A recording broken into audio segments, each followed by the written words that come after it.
Read an excerpt from A Promised Moon. Now, this is set in Kentucky, based on true stories and people I've talked to.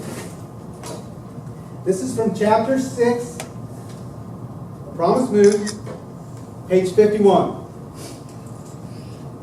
Bo Magruder hammered a runaway slave notice to the message post with a rusty nail.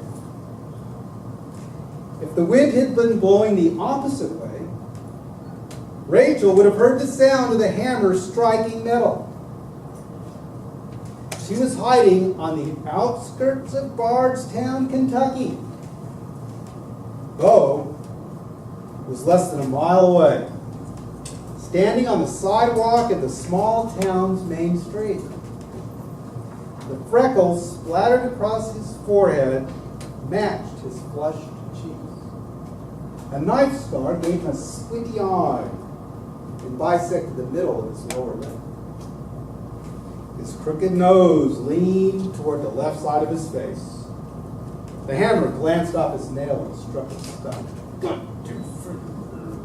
muttered, running the words together to act as a springboard for more cursing.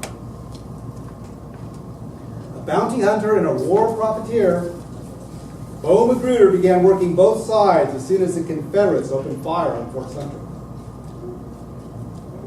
He stuck his thumb in his mouth to ease the pain and stepped away from the notice.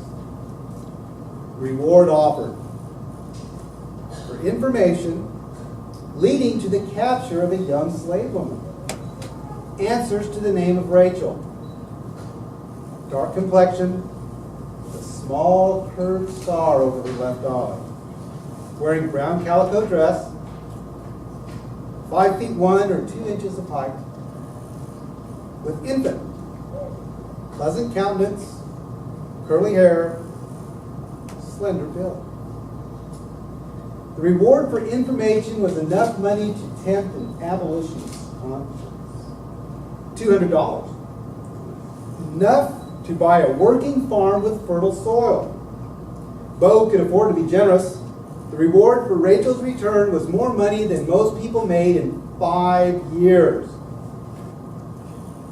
He studied the other notices. It wasn't much for reading.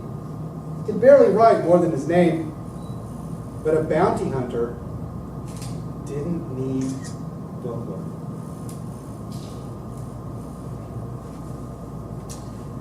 $200 for reward.